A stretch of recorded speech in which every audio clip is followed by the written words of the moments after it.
نحمده ونصلي ونسلم على رسوله الكريم اما بعد فاعوذ باللہ من الشیطان الرجیم بسم اللہ الرحمن الرحیم۔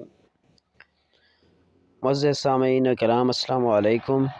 آج کا ہمارا ٹاپک ہے یا آج جس موضوع پر ہم بات کریں گے وہ ہے قرآن مجید کی خوبیوں کے حوالے سے کہ اللہ تعالیٰ نے قرآن مجید کے اندر کون سی خوبیاں رکھی ہیں، کون سی خوبیوں سے اللہ نے قرآن کو نوازا ہے۔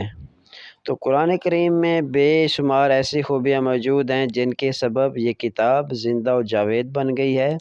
ان تمام خوبیوں کا شمار ناممکن ہے اور محال ہے، تاہم ان میں سے جتنی کچھ خصوصیات ہیں ان کا ہم تذکرہ کریں گے، ذکر کریں گے۔ تو سب سے پہلے قرآن کی خوبی کیا ہے؟ یہ مستحکم اور مضبوط دلائل ہیں اس میں۔ قرآن کریم ایک سچی کتاب ہے، اس کی دعوت اور پیغام بھی سچائی سے بھرپور ہے۔ اس کے دلائل نہایت مضبوط اور مستحکم ہیں۔ اللہ تعالیٰ نے قرآن مجید کے اندر ارشاد فرمایا کہ یہ ایک کتاب ہے جس کی آیتیں حکمت بھری ہیں، پھر حکمت والے خبردار کتاب سے کھول کر بیان کی گئی ہیں۔ اسی طرح قرآن کی دوسری خصوصیت یہ ہے کہ یہ تضاد سے پاک ہے، چونکہ دلائل نہایت مضبوط ہیں اور سچائی کی طرف رہنمائی کرتے ہیں، اسی لیے تضاد سے پاک ہیں۔ اس کے مضامین میں ذرا برابر بھی اختلاف نہیں ہے۔ قرآن کریم کے اندر اللہ نے ارشاد فرمایا سورہ نساء کے اندر کہ لو کان من عند غیر اللہ لوجد فیہ اختلافا کثیرا، کہ اگر یہ ہوتا کسی اور کا سوائے اللہ تعالیٰ کے تو ضرور پاتے اس میں توافت، یعنی یہ کلام اگر اللہ کے علاوہ کسی اور کا ہوتا تو اس کے اندر کیا ہے؟ تضادات سے بھرا ہوا ہوتا۔ دنیا کی کسی بھی کتاب کا اگر مطالعہ کریں تو اس میں کہیں نہ کہیں کوئی تضاد پایا جاتا ہے، لیکن چونکہ قرآن کریم اللہ تعالیٰ کا کلام ہے اس لیے اس میں کہیں بھی تضاد نہیں پایا جاتا۔ اسی طرح تیسری خصوصیت کیا ہے؟ یہ قرآن کریم کامیابی کی ضامن کتاب ہے۔ قرآن کریم ایک ایسی عظیم کتاب ہے جو لوگ سچے دل سے اس پر عمل کرتے ہیں اور اس کے احکامات پر عمل کرتے ہیں، ان کے لیے اس کتاب میں دنیا اور آخرت دونوں جہانوں کی کامیابی کی ضمانت دی گئی ہے۔ اس حقیقت کو حضرت عمر فاروق رضی اللہ تعالیٰ عنہ نے کچھ یوں ارشاد فرمایا اس حوالے سے کہ آپ فرماتے ہیں کہ اللہ تعالیٰ اس کتاب کے ذریعے کتنی اقوام کو بلندی بخشے گا اور کتنوں کو پست کرے گا۔ حضرت عمر فاروق کے اس ارشاد سے یہ بات واضح ہوتی ہے کہ جو لوگ اس پر عمل کریں گے وہ بلندیوں کی منازل کو طے کریں گے، اور جو لوگ اسے پس پردہ ڈال دیں گے وہ گمراہی اور ذلت کی پستیوں میں چلے جائیں گے۔ خود حضرت عمر فاروق کی ہی زندگی کو لے لیجئے، اس کتاب ہدایت کا اثر ہی تھا جس نے حضرت عمر کی زندگی کو یکسر بدل کر رکھ دیا۔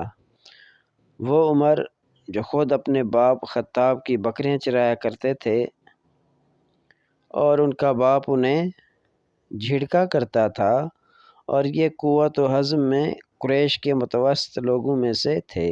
یہ وہی عمر ہیں جو اسلام قبول کرنے کے بعد تمام عالم کو اپنی عظمت و صلاحیت سے متحیر کر دیتے ہیں اور قیصر و کسریٰ کو تاج و تخت سے محروم کر دیتے ہیں، اور اس کے مقابل ایک ایسی اسلامی سلطنت کی بنیاد ڈالتے ہیں جو دونوں حکومتوں پر حاوی ہے۔